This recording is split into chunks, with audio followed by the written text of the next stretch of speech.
中山有冇比四代宅更加值得入手嘅大平層呢？歡迎嚟到我哋中山睇樓用心啲，我係添仔。今日同大家嚟到我哋中山博愛路博愛7路呢個板塊呢度咧，同大家介紹翻呢個樓盤。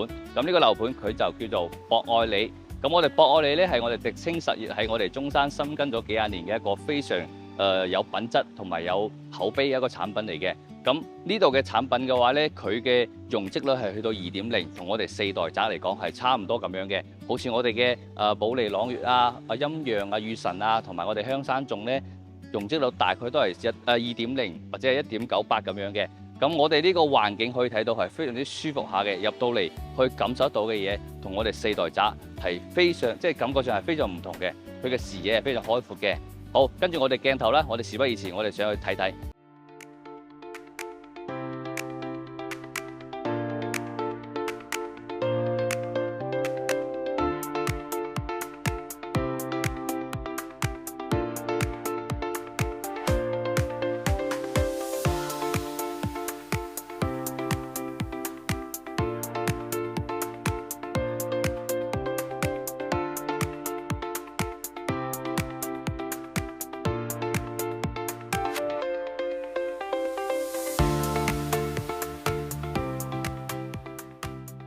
好嘅，我哋依家入嚟到我哋示範單位呢度啦，呢度係7棟嘅。咁呢度咧7棟賣緊係168到212嘅4房3廳2衛雙套間嘅一個我哋嘅大平層嘅單位嚟嘅。我哋博愛里咧所有嘅產品都係屬於無坯交付嘅，所以我哋好似喺成個博愛路上邊嘅話咧我記得就係只有呢個博愛里咧，佢係屬於我哋嘅無坯交付嘅。咁依家在售嘅幾個細單位啦，同大家都講下先啦。因為依家成個博愛里嚟講都係喺度清緊尾貨嘅，包括我哋嘅大平層168同212咧，其實剩低嘅貨量都唔多嘅。我睇咗下呢度報緊俾我嘅大概就剩低大概就5套嘅啫。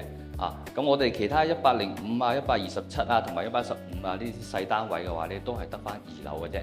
咁單價嚟講都係1萬蚊出頭再去入手嘅。咁我哋大平層嘅話咧，就稍微貴少少嚇。都有個特價單位嘅，我哋嘅212平方嘅話咧，我哋16樓呢度一口價係11700蚊嘅一個單價無坯交付俾到大家嘅。咁我哋今日咧就睇翻我哋168同埋212平方呢兩個大平層嘅單位，我哋跟住鏡頭嚟慢慢睇。咁呢一個咧係7棟嘅，我哋214平方下，即係我哋啱先所講嘅212嗰個尺度嘅。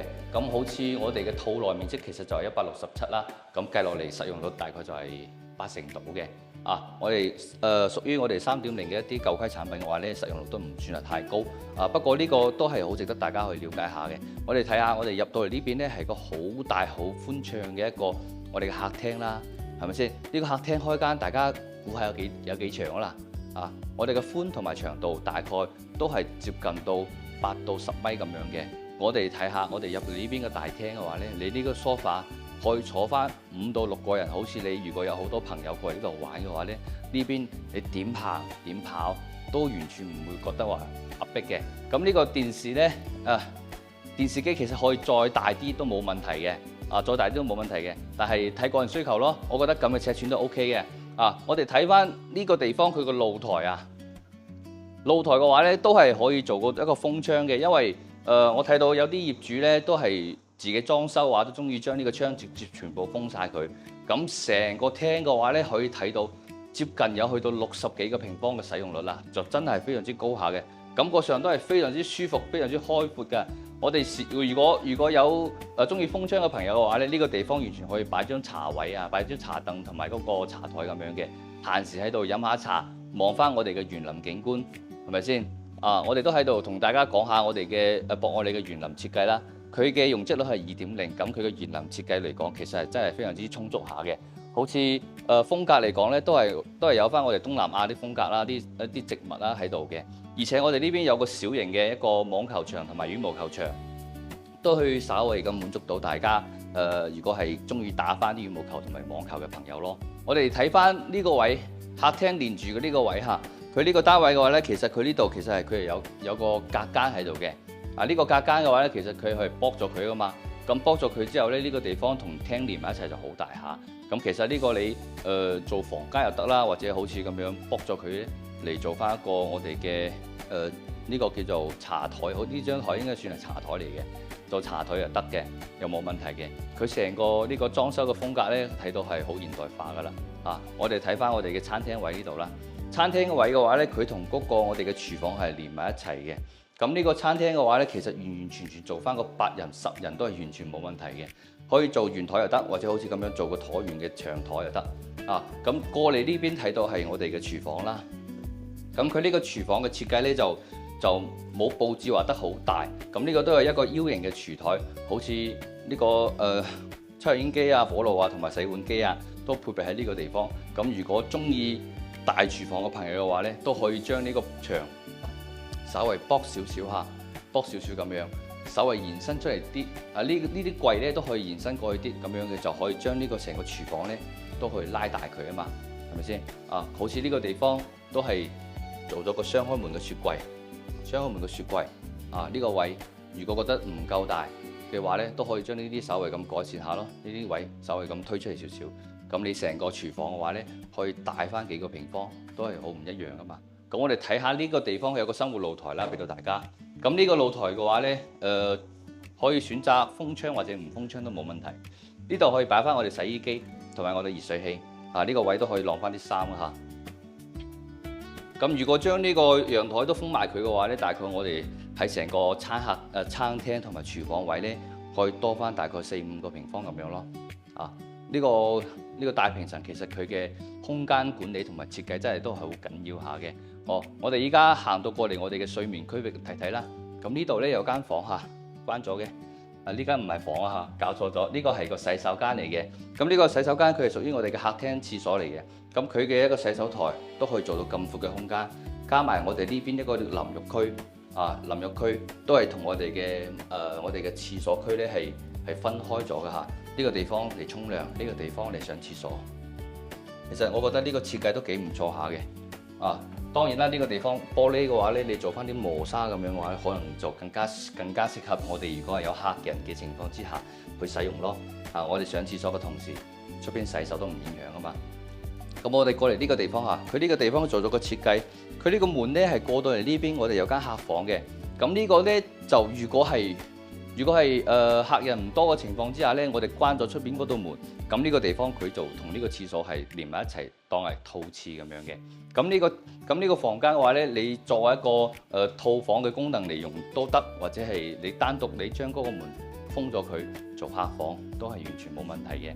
咁佢呢個設計咧，好似呢個飄窗位，呢啲係唔駁得㗎嚇，唔駁得㗎，所以佢就做咗一張我哋咁長一張，好似個書台咁樣嘅，都幾好用下嘅。如果係中意打機啊，或者係有工作需求嘅朋友嘅話咧，呢張台我覺得完全足夠㗎啦。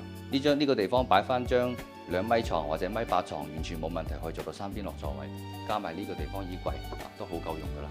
我哋入嚟呢邊再睇睇，啱先我哋睇咗一間房啦嚇，我哋再睇埋呢邊呢間房嚇，呢間房嘅話咧，佢係一個大套間嚟嘅。我覺得呢個房作主人房又得，或者嗰邊嗰個房作主人房都 OK 嘅。咁呢個主人房嘅話咧，睇到擺張2米大床，3邊落床位，衣櫃嘅話咧，依個嘅話做呢邊就得，或者係做到呢邊呢個位都係完全冇問題。呢邊呢一排全部都係我哋嘅衣櫃。發展商嘅呢個設計咧，佢已經幫大家做咗個模板俾你睇㗎啦。如果我哋唔係咁有設計嘅諗法嘅話咧，啲朋友都可以參照翻我哋呢啲風格呢種格局去揾翻個設計思路咁樣嘅。呢度有個鏡身位喺度。再睇下我哋呢個套位嘅呢個套房個衞生間。呢個套房衞生間咧做得好大下㗎。呢個地方其實可以擺翻我哋啲浴衣浴帽啊，或者係經常需要換洗啊咁樣嘅啲衫褲啦。咁呢個地方佢嘅洗手台都係做到有米2、3、4咁大㗎啦。我覺得都係好，即係我哋住翻大平層咧，有翻大平層嘅感覺，就係所有嘢都要顯得大啲，咁樣先至舒服㗎嘛。再睇睇我哋呢度，我哋呢個洗手間嘅地方嚇，呢個馬桶區。咁呢度有個好大嘅浴缸。呢個位嘅話咧，其實我哋如果唔需要浴缸，都可以做一個淋浴區，即係同呢邊連埋一齊。咁呢度嘅話咧，佢就區分咗呢個地方做企缸啦，即係做淋浴啦。跟住呢個地方咧，做翻個浴缸啦。中意享受嘅朋友都可以參照下咁嘅設計。呢個都係享受型嘅。因為我之前有個業主呢，佢都係話我要揾翻個主人房，一定要夠大，可以擺到個1.6米、1.8米咁嘅浴缸咁喺度。佢自己中意嘆浴缸，係咪先？我哋睇翻另外一間套房啊，另外一間套房，咁呢間套房我稍微顯得細少少不過佢有個同啱先嗰間套房嘅唔同地方，就係佢望到個園林呢會稍微更加多少少嘅。去睇下，稍微多少少嘅園林嚇。咁我哋望翻呢個位嘅話呢，會比啱先嗰間會細少少。呢度擺翻張1.8米床，同樣做3邊落床位。咁呢度嘅洗手間嘅話呢，呢度洗手間嘅話呢，就同啱先嗰個都其實差唔多大咯。同樣呢個位都可以擺翻個1.6米幾嘅浴缸喺度擺住噶啦。好舒服嚇。我哋加埋呢個洗手台呢，都係做得非常之大下嘅，我覺得都好夠用啊！呢啲燈都好靚仔下，係咪先？好似咁樣嘅套房，好似咁嘅單位啦，我哋214平方呢，做到1、2，其實係3個套位噶啦，呢個都可以當套位。咁我哋正常嚟講，當佢係2個套位啦。咁呢個格局設計嘅話呢，唔知啱唔啱你心水啦。如果話覺得大家中意呢種格局或者係呢個面積嘅大細嘅一個戶型嘅話呢，去聯繫添仔過嚟呢邊實地考察睇樓。呢邊都係無批交付嘅，呢個都係做翻樣板俾大家去睇嘅。咁如果係中意呢度嘅朋友嘅話呢，可以 WhatsApp 或者係 WeChat 我過嚟呢邊實地睇樓。我哋公司都會安排翻我哋香港嘅街坊或者係澳門街坊，哪怕係我哋台灣同埋華僑嘅街坊，我哋嚟到呢邊酒店入住車程安排去睇樓都係免費嘅。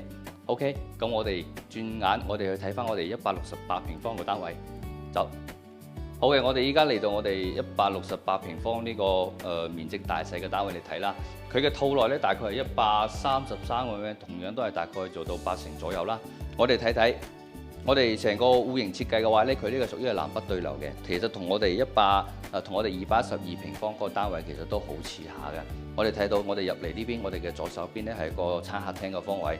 咁呢度咧可以睇到呢張台其實你佢做個5人台、6人台都完全夠用嘅，冇問題。跟住呢度可以做翻啲水吧，呢度可以擺翻啲咖啡機茶葉等等。我哋可以即係我哋中意飲咖啡同埋沖茶啲朋友嘅話咧，呢邊可以擺翻啲我哋嘅咖啡豆同埋我哋啲茶葉等等相關嘅酒水都可以擺到。咁我哋過嚟呢邊睇下我哋嘅廚房啦。我哋呢個廚房嘅話呢，其實我覺得呢個廚房設計起身就好似比212平方嗰個要大少少同樣呢個廚房，如果大家想做翻闊啲嘅話，其實我可以推薦下將呢啲隔檔全部拆咗佢將呢個雪櫃呢擺出去一啲咁你成個位呢就大好多嘛，做個大 L 型咁樣嘅。咁好似我哋呢度都同樣有個細細地嘅一個生活露台俾大家，可以擺翻我哋嘅洗衣機同埋一個熱水爐咁樣嘅唔會影響到我哋嘅太多生活咯。呢個位呢，你話晾衫其實唔係好夠噶啦。同樣我哋好似喺廚房呢度嘅話呢，我哋廚房呢邊都有個明窗喺度。呢個明窗係望住我哋嘅園林景觀嘅，你閒時喺度煮下飯，睇到下邊有啲細路仔喺度玩，生活都好有感覺㗎啦，非常之寫意㗎啦，係咪先？好，我哋講到廚房嘅話，同大家都講下，我哋如果喺廚房度中意煮飯啲朋友呢，唔係小朋友係朋友嚇，中意煮飯嘅朋友呢，去邊度買餸呢？我哋可以去翻我哋中山嘅長江市場首先同大家講下我哋博愛里所屬嘅位置喺博愛7樓呢度。咁佢上接翻呢，我哋係東區嘅，咁下接翻呢，就係我哋火炬嘅。咁如果中意買餸嘅朋友呢，可以去翻我哋火炬開發區入邊有個叫做長江市場嗰個係一個5星市場嚟嘅，基本上乜嘢都有得買。咁我哋呢度過去嘅車程嘅話呢，大概都係2分鐘時間，2到3分鐘時間。同樣，如果係步行嘅話呢，就唔係咁啱噶啦。如果你係揸車或者揸電單車嘅話呢，都係3到5分鐘就可以到噶啦，就非常之方便下嘅。咁如果係要去商場買翻啲嘢入貨擺落我哋嘅雪櫃同埋或者係我哋啲好似我哋啲茶葉酒櫃啲相關方面嘅話呢，咁都可以去翻我哋嘅 Coco City 啦，同埋富力城啦。咁呢啲地方都係大概5分鐘車程時間就可以到嘅。我哋過嚟呢邊，我哋睇下個客廳先。客廳呢個位嘅話呢，就都係非常之開闊啦。我哋睇到佢佢嘅磚嘅話咧，大概係4.8米左右嘅一個闊度喺度，俾到大家都好舒服下嘅。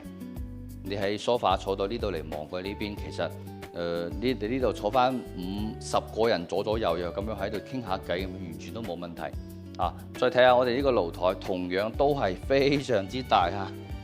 哇！你睇下個陽台幾大佢呢個露台嘅話咧就我計下條數，我覺得應該係有25到30個平方左右噶啦，20個平方左右咁呢個位嘅話咧，其實你如果封埋個窗同個客廳連埋一齊，就係非常之舒服嘅。咁佢呢度嘅話咧，佢呢度本身都有間房喺度嘅，佢牆就冇剝噶啦。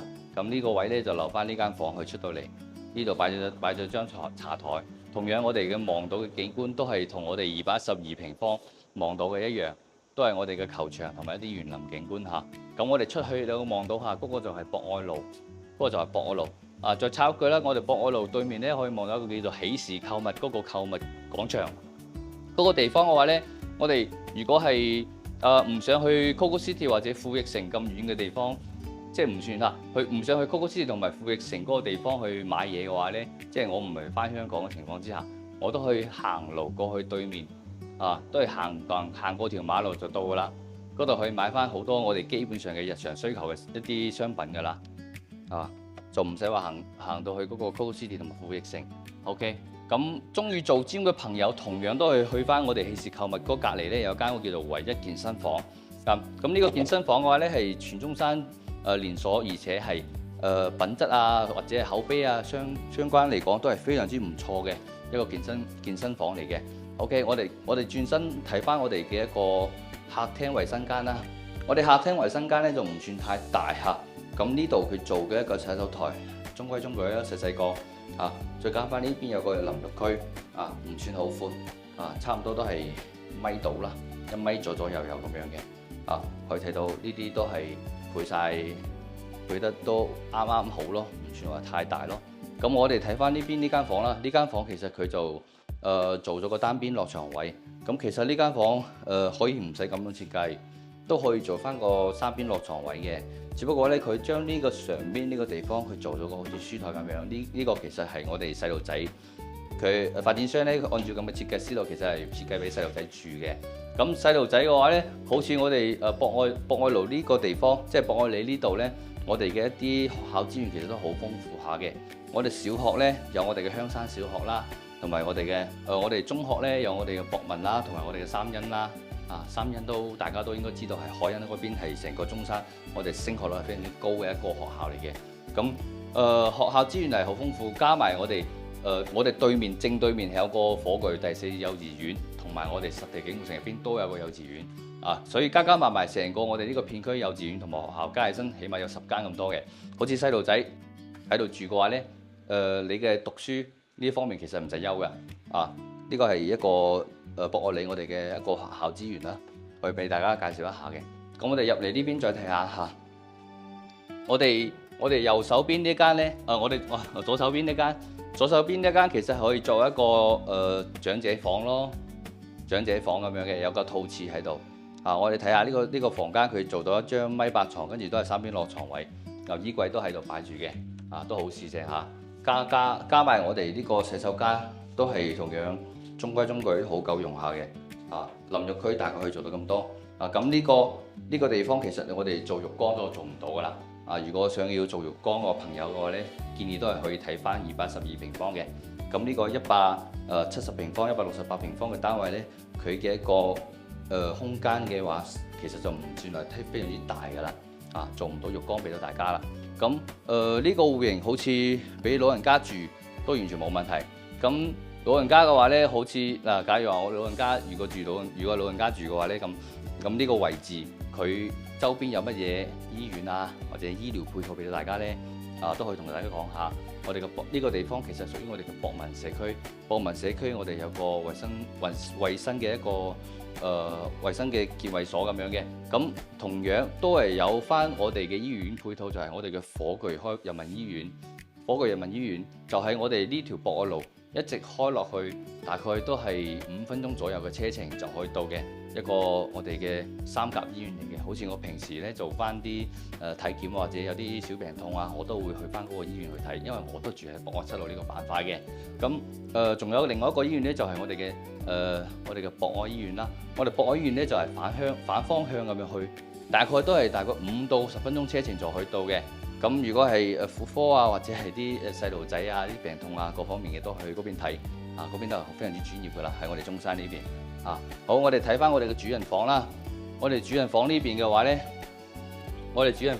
咧，其實佢啱先，大家有冇留意到有個對住陽台嗰間房，我係冇做介紹嘅，因為點解咧？因為佢呢個改造咧，佢就將呢間房同陽台打通埋佢嘅。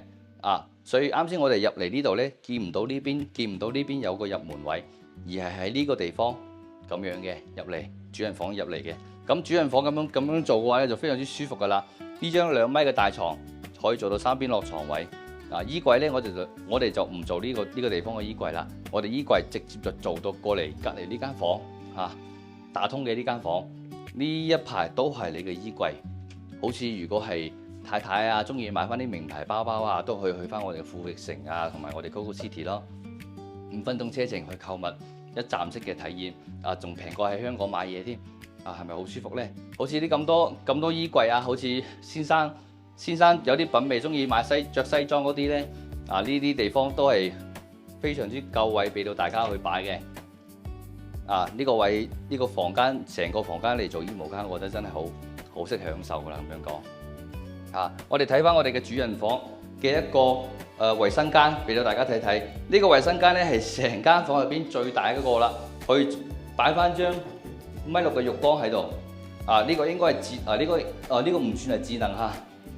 我個業主咧佢就使咗2萬幾蚊買咗個智能嘅浴缸，真係好識嘆。我哋淋浴區同樣都係非常之闊。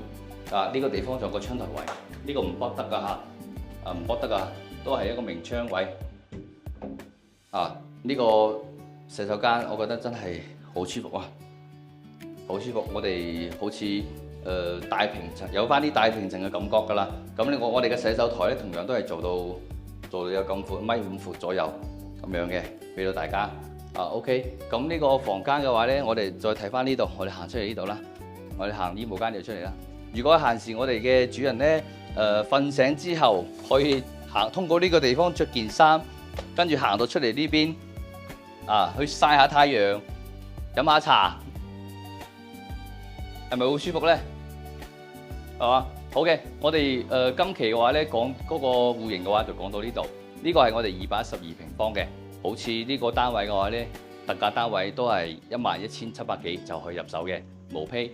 如果有興趣嘅朋友，可以 WhatsApp 同埋WeChat 聯繫我阿添仔咧都會幫你安排好啲車程啦，過去呢邊同你實地睇樓嘅。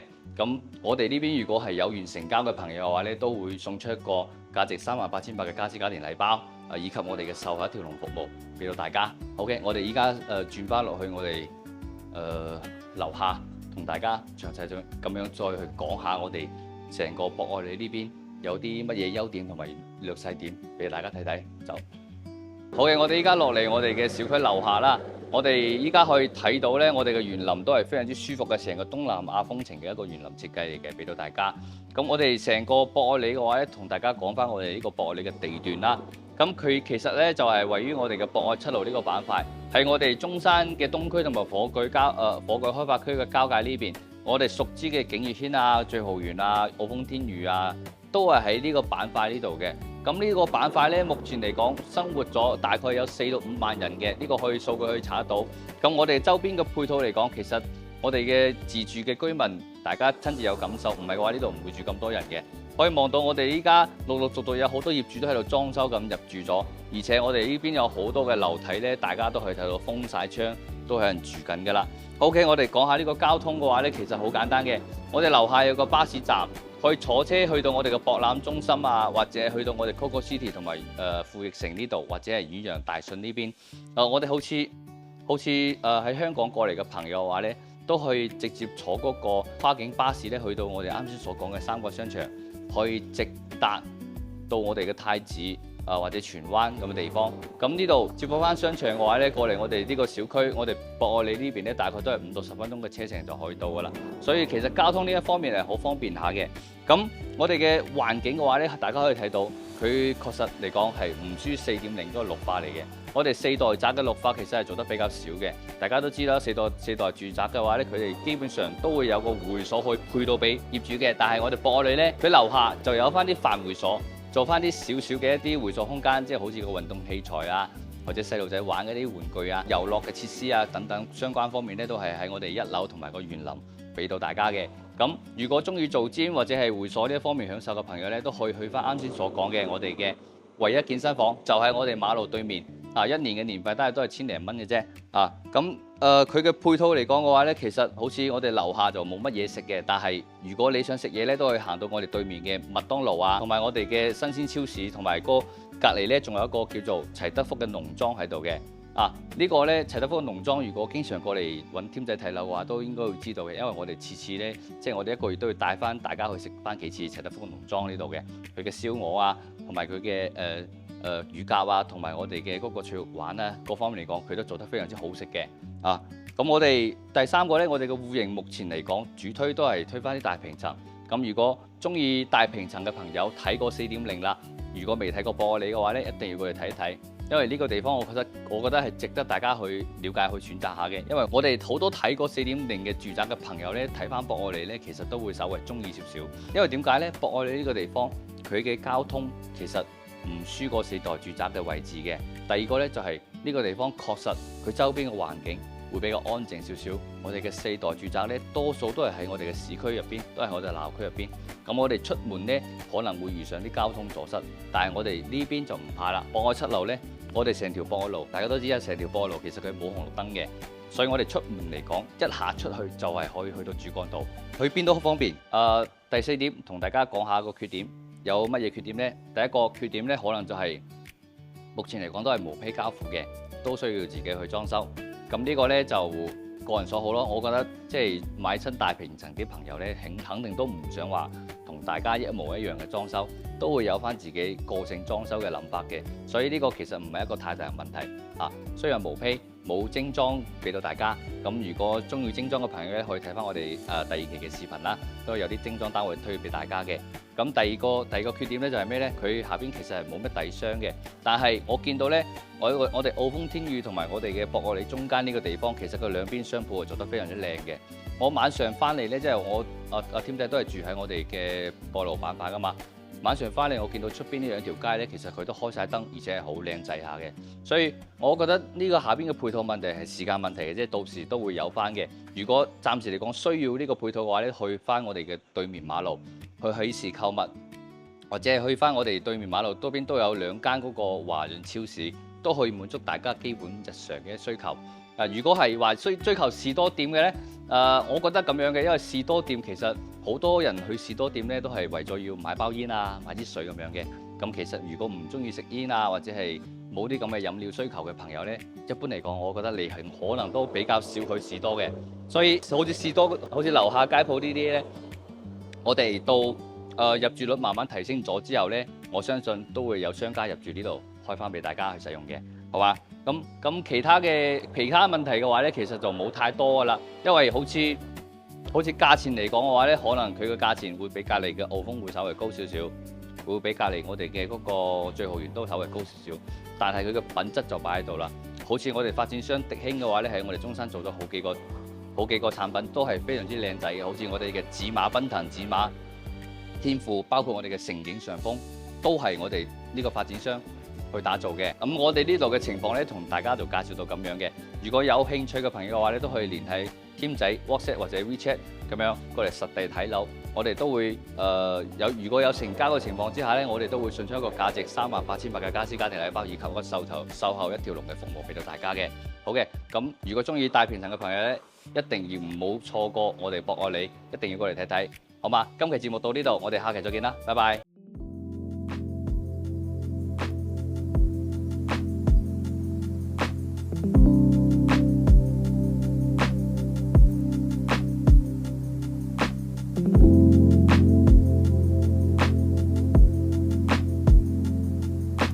拜。